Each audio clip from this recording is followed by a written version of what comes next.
Okay, we've got 20 plus minutes left, and I'm going to open the floor now for questions. Can I ask you to be brief? I'm not too fussed if you make comments as opposed to questions to Yasmin, so I'm quite happy for that, but please be brief because I want to try and get as many people in as possible.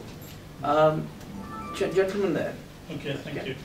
It's a pity the minister's gone, obviously, but obviously I can disagree with him while he's not here. I mean, I totally disagree with a couple of points that he made. One, he said this thing about, he's saying indigenous community. As far as I'm concerned, we're all citizens of one state. There's no indigenous and non-indigenous, whatever. At the end of the day, we live in one country and we are citizens of this country. I mean, the other thing is he didn't mention was that the current state we're in, we had multiple deprivation with these white communities who are below the average income, or ethnic minority communities that are below the average income, and the government hasn't mentioned what are the solutions for those, because where you've got communities on the margin, obviously then you're going to have problems because people who are extremists will try and exploit those communities. On Yasmin Alibhai-Brown's, I totally agree with your Wahhabi Islam, but on the other side, what about the government setting up with this Muslim organization with this MCB, MAB, BMF, or whatever they call it, and they, on top of that, they've done something that I would have thought China and Russia would have been proud of. They've set up front organizations where they've got these so-called approved Muslims or whatever who go on television, whether it's BBC or ITV, and they're spokespersons for the community. Well, yet the communities on the ground don't even know who they are. Half of them been put up there by the intelligence services because maybe they're double agents, or they were the guys that they used to create some of these problems because it creates work for them at the end of the day. As for the communities on the ground, I'll give you an example of Birmingham, because I'm from Birmingham, my name's Sept. You heard of the spy camera fiasco that we had in Birmingham, where there was money from ACPO, our police service, West Midlands Police, went out and applied for £3.5 million. And the minister's point is exactly right. They used the 2010 census figures to see where the concentration of Muslim community is in Birmingham, and also looked at their anti-terror operations as well, which were 2 or 3, I think, in the past 4 or 5 years. You would have thought there was about 300. And they applied for £3.5 million to put more than 100 ANPR cameras. These are cameras that just recognize number plate recognition. They don't do anything else. All they do is look at people who go out in and out of the area or down the high street or whatever. Yeah, can you round up? I mean, the roundup I'm trying to make is how in a democracy like ours, police, especially ACPO, which is the top echelons of the police service, and the Home Office were allowed to do that. Okay, that's fine. Thank you very much indeed. And nobody's been punished for it. The gentleman here. I've noticed. Yeah, my name's Jeff Payne. I'm from Hackney Liberal Democrats. All that I know about Prevent is what my colleague in Hackney, Dawood Akun, who can't be here today, but he's a councillor on Hackney Council, and he's always said that there should be no money spent on Prevent because it all goes down the drain, and they should do something else but not spend any money. I don't know if that's really a good idea, but it does annoy me that it's still called Prevent, for one thing. I mean, Andrew was talking a lot about social cohesion. Maybe that would be a better term, but I really don't like the way politicians in Labour and Conservative exploit the issue, they find particular people that they can demonise, and I think it distorts the priorities in Prevent, because we need to, if we want to isolate terrorism, we need to build alliances with people that we don't actually necessarily agree with, and I think that's really important. Okay. Can I ask everyone to be as brief as possible? First of all, Brian at the back, then Jonathan, then Shav. I have a question for Andrew Stonewall, and it's a question, quite a clear question. He actually said it himself, and we got it on tape. He will bring a paper back to us once he's done it. So is that for consultation? Why aren't we being part of that paper? Why is it bringing a paper back for us to look at, have no influence over, and then he leaves? I think that's really odd for a government minister to be talking about ethnic issues, to be bringing the paper, and we, the EMLD, are not going to be part of it. I will definitely get that I hope you do take that up. And I'm just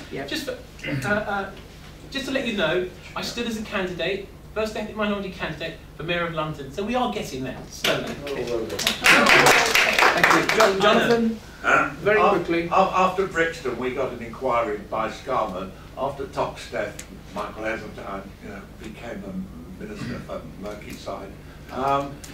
Yet now, after the latest set of riots, we've got Wyatt Earp riding into town on his sort of Merseyside horse, and going to get tough with everyone. I mean, the last commissioner we had who got tough was McNeecap in the late 70s. And what did we get? We got the forced riots in Brixton and in Merseyside and Bristol and one or two other places. And I dread to think what is going to happen. We've seen, okay, the riots were to a large extent criminal, but there are also the concerns of young black youth who are still being stopped and searched, in ever greater numbers.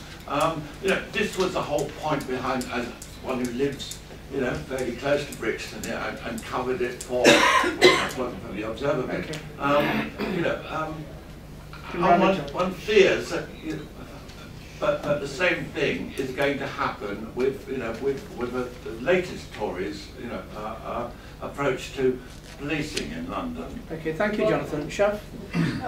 I just want to pick up what the brother at the front said. I'm in my community role, I'm chief executive of a Muslim organisation called Ramadan Foundation, and I am one of those people who appear regularly on the BBC and Sky.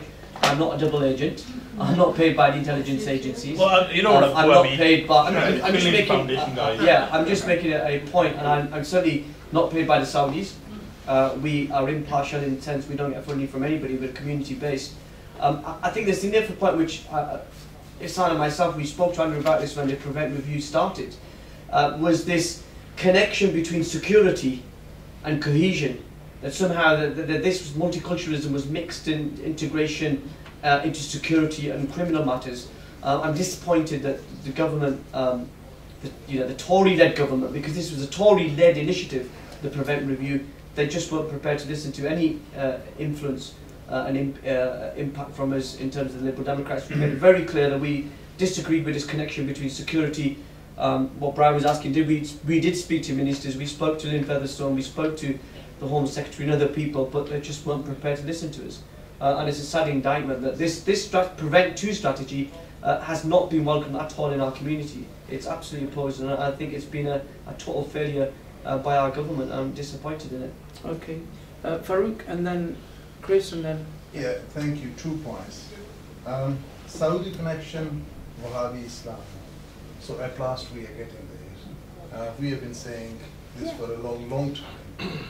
Because a lot of, I won't say the majority, but a lot of the madrasas in Pakistan are directly funded by the Saudi government, and whenever you talk about extremism, well, you can pick up the connections.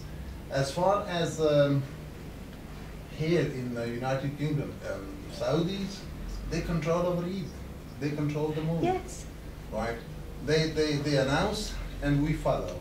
Well, we don't follow. I don't belong to the sect who follows them, nor does Shafiq.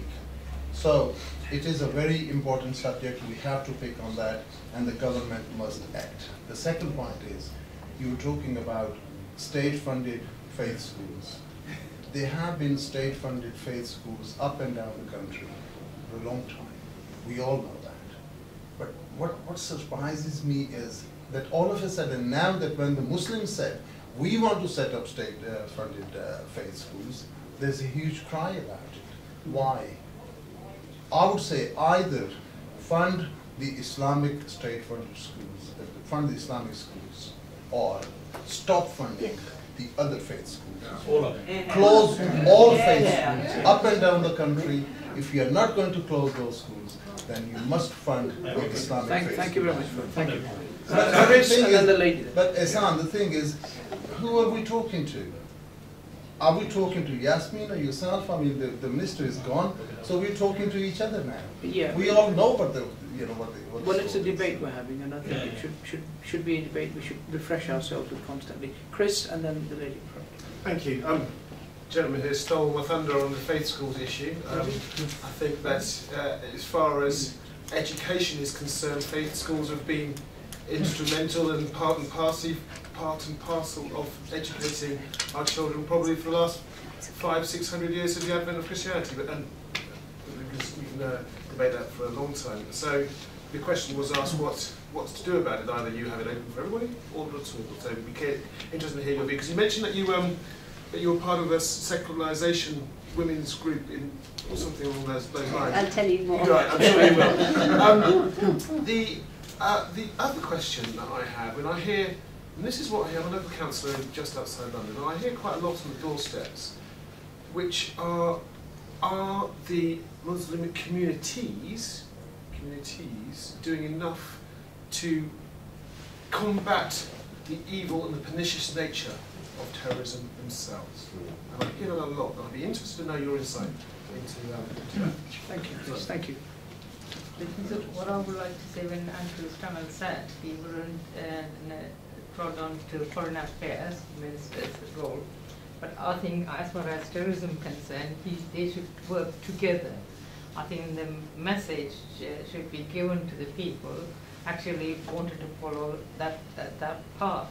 I think a lot of the young people that really see the news and they read, go into the website and see what's happening in all other countries, they are stirred up. So they need a kind of information to neutralize that kind of thoughts and ideas. And that is nothing to do with the individual society, multicultural society, nothing, which we are doing it, every council is doing it, that they should be doing it. I think they are going in the wrong way to tackle terrorism, mainly young people. I have seen even young women who never following radical Islam, they become radical. Yeah. And so that's the way they should act jointly. Okay, all right, thank you. What I'm trying to do now is I'm trying to sort of finish this off as quickly as possible, to give Yasmin as much time as possible to round up and respond. So therefore what I will say is I will take, I mean there are three people with their hands up, and I would say could you, I'll take the three, but could you be really, really brief? There's 1, 2, 3. Rabbi, you want to start? Yeah, I wanted to pick up on 2 points. Much of what I had thoughts on in Prevent has been said. But the question to Yasmin really in terms of the impact on Prevent on community cohesion going back, because certainly in my area, what that did was made the Muslim community more insular than actually having to reach out. I don't know if that was a true reflection. But I want to pick a fight with Yasmin about EMLD being too slow and too patient. Yasmin, we belong to a party that has been a third party for a long time, a party with absolutely no base. Within that context, I think EMLD is made very slow, I agree, but definitely steady progress in getting them to recognize that the party needs to look like the country, that we do need ethnic minorities. And I think it wasn't until Nick Clegg came on board that we had a leader who was serious enough and committed enough to take that on board. So I do think the party is now recognized it. Now, it's not moving fast enough, and I think nobody here thinks it's moving fast enough. They threw out a motion last year which we wanted to bring forward. So it's the criticism of EMLD I was challenging. We are fighting hard as much as we can, both externally and with people like Isan internally. Thank you very much, Rabbi. Thank you. Okay, Greg, please. And then as you're through Liberal Democrat and Liberal 50 years, I'd like to point out that on the question of state funding of the faith schools, this is an area where there are good and bad on all sides. Faith schools of any faith provide a good moral foundation. But when they're funded by extremist organisations or extremist sects of established churches, as in Northern Ireland, that can lead to problems, as Northern Ireland proves. okay, thank you. Very quick final comment. Right, Judith, white and a Christian originally. I was a member. very, very long ago when Nasabak was our chair, and why I want to go back to class. There are all different faiths. Some have money and some have less. In London, the Jewish people originally came to East London, the richest one were up. So we can't lump us all into one lump. And Kensington is regarded as posh. I'm helping quite a lot of lots of different faiths who don't have a lot of cash.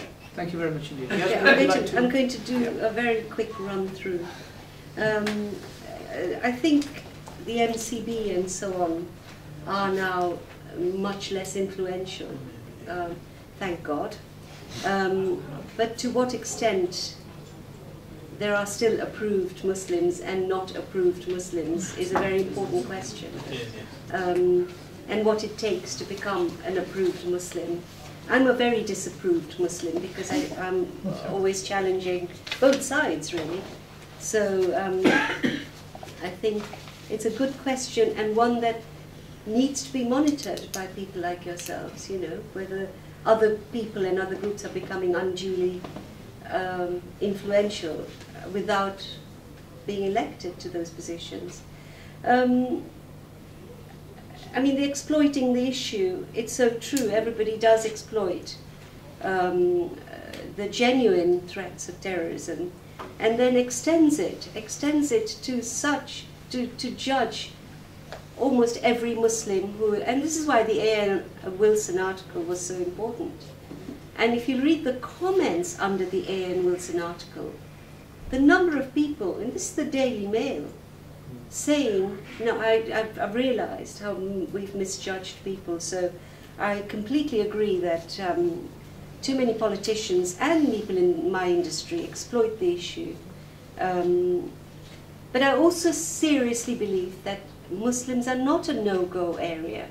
There are many things wrong in Muslim family life and community life, whichever community you're talking about.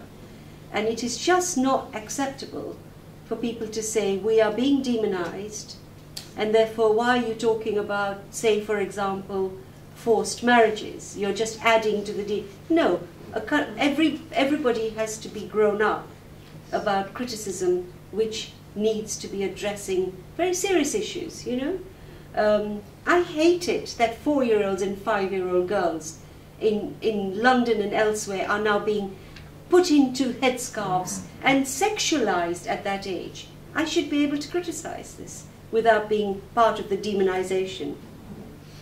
That's a very good point, Brian, and I think you shouldn't just stop here. Go get your group together and ask, why are you not part of the, why are you again not agents of change, but beneficiaries, one imagines, of change. This is a colonial, you really have to go for it.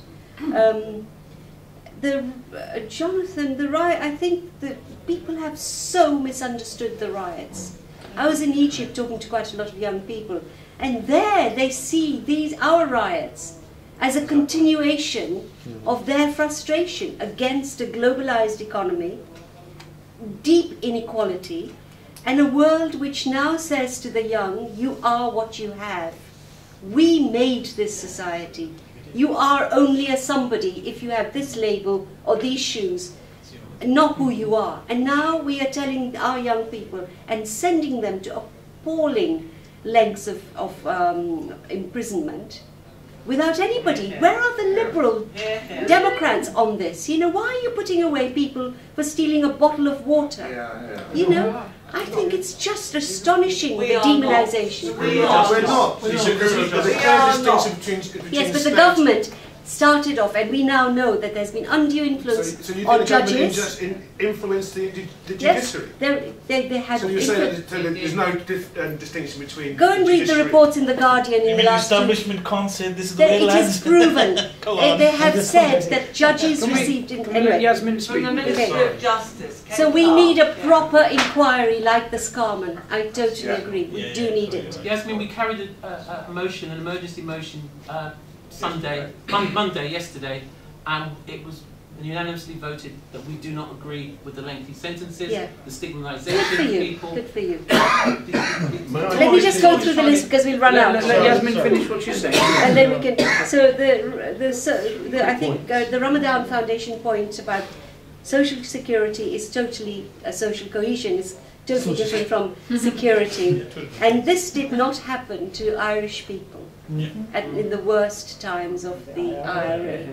There was never this mixing and merging of security with cohesion. Nobody said to the Irish, and this also answers the question about what are Muslims doing to combat terrorism. Don't make unreasonable demands on us. I don't ask Jewish people, what are you doing to make Israel behave better? You know, it's not my responsibility. My responsibility to be a decent human being and a law-abiding citizen, raise children who do not go bombing people. But that, you know, that's as far as it goes. The pressure on us all the time to condemn, as if somehow we're responsible. We're not. Wahhabism we've dealt with. I do not agree with faith schools. Full stop. Like I said, with multiculturalism, there was a time, a historical time, when these faith schools were set up. You can't turn back history.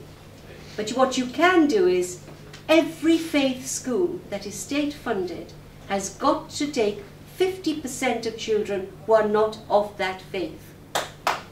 That's one way of dealing with this, you know. And I don't agree that moral values can only be taught in a religious context. Secularism is not atheism, incidentally. It is just a state which is religiously neutral, which is what India is. And if you look at the difference in progress between India and Pakistan, same people. I think it's a bigger economy, Yasmin. I mean, look at BJP in India. No, but they have kept them in line because it's a proper democracy. They, you know. Look at the atrocities they've committed in No, but you can't say, you can't. Let Yasmin finish what she's saying. No, I think a secular state, Turkey, India, they, France I don't like. France is racist. Come on, Brian. It's too racist. But you know, secular state is something you need to think about. Very quickly then, the terrorism point's been made. I can't remember what number 9 was. Oh, I've forgotten. The moral foundation point. But the whole thing about seeing, you know, South Africa when it became free, and I'll end on this if I may quickly. When South Africa, they made a decision. It was a decision that we could learn from. That we want to make a different kind of nation for all of us. Yes, we have a history. Yes, terrible things were done. And I wish more justice had happened, but it was making people think we're going into a new century, we want to be a different kind of nation, all of us. And I think that kind of mission statement is not yet coming from any politician I know of. It's not about how do we deal with the Muslim question, how do we deal with the EDL or the disgruntled white people, or certainly working class means white. Why, I don't know. Working classes come from all backgrounds. How do we make a different kind of nation that is attached to its history, but actually thinks of itself differently? Next year, during the Olympics, that's the image we have to give of ourselves. And we're not doing that yet. A quick point, if I may. I would like to point out that the establishment only takes notice of Liberal Democrats when they're forced to. So please help us to force them. Yeah. Okay, thank you very much indeed. Right.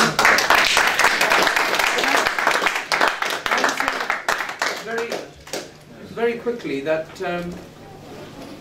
a lot of Yasmin's comments are very challenging, very often controversial, but that's the beauty of debate. And I think on the basis of that, there may be issues that we slightly agree with, slightly disagree with, but I'm sure the ground moves forward. And I want to thank you, Yasmin, for being here. Oh, one more point. Yesterday, when we were together, Navneet Dalakia, who was the president, it was a great breakthrough. And, you know, an Asian man became the president of the Liberal Democrats at a time when none of the other parties were doing anything.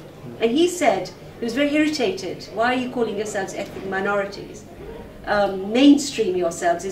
You were with me. He's an old friend of mine. But even my husband gets it, you know, in my columns.